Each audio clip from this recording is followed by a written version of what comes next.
ఇవేం చెప్పడం చేత కాదు కానీ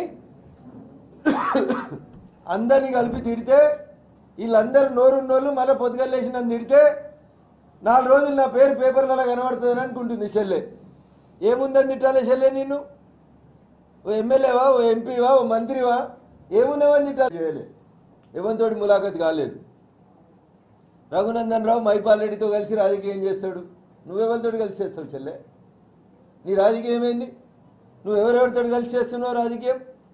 నీ టీఆర్ఎస్ పార్టీ ఎవరితో పొత్తులు పెట్టుకొని నడిపిస్తున్నావు? నీ పైసలు ఎక్కడి? నీ పంచాయతీ ఎక్కడిది? జై తెలంగాణ అని వచ్చి లేకపోతే తెలంగాణ జాగృతి పెట్టినప్పుడు నువ్వు ఎట్లుంటివి? ఇవాళ ఎట్లున్నావు చెల్లె? ఒక్కటని 4 పడితే మంచిగా ఉండదు. ఒక్కటి చెయ్యి రఘునందన్ ఒకేళ్ళు చూపిస్తే బరాబరి 4 ఏళ్ళు రిప్లై ఇస్తాయి రఘునందన్ వైపు నుంచి. ఒర్రుడైంది? భాష మర్యాద ఉంటే మేము కూడా మర్యాద ఉంటాం చెల్లె.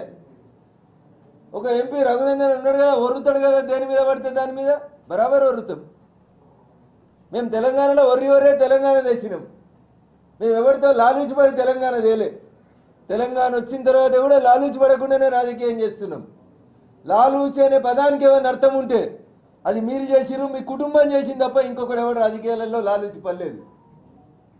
టీఆర్ఎస్ అధికారంలో ఉన్న రోజులు మెదక్ జిల్లాకి చంద్రశేఖరరావు గారు లేదా కేటీఆర్ గారు లేదా నువ్వు లేదా మీ బావ హరీష్ ఏం చేసిండో చెప్పు, చర్చ పెడతా నేను. ఏం చేసిరు మా దుబ్బాకకు చెప్పు.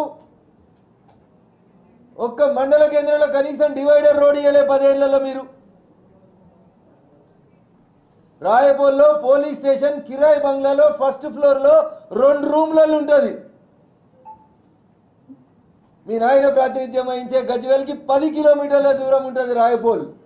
10 సార్లు అడిగిన పోలీస్ స్టేషన్కి జాగిచ్చి బంగ్లాకు పైసలు ఇవ్వమని. మరుకూకులో మీ ఫామ్ హౌస్ కోసం పోలీస్ స్టేషన్ కట్టిండు మీ నాయన. రాయపూర్లో పోలీస్ స్టేషన్ అవసరం ఉంటే కట్టలేదు. సింగూరు శుద్ధి చేయలే, కేసీఆర్ చేయలేదు. సింగూరు జలాలు మెదక్ జిల్లాకి ఇవ్వలే, కేసీఆర్ ఇవ్వలేదు 10 ఏళ్ళు. నువ్వు ఉన్నావా ఇలా 5 ఏళ్ళు నిజామాబాద్ ఎంపీగా. మధ్యలో నువ్వు వచ్చి ఎమ్మెల్సీ అయినావు మీ నాయన పేరు చెప్పుకొని. మీరు వచ్చి రఘునందన్ గురించి మాట్లాడేది?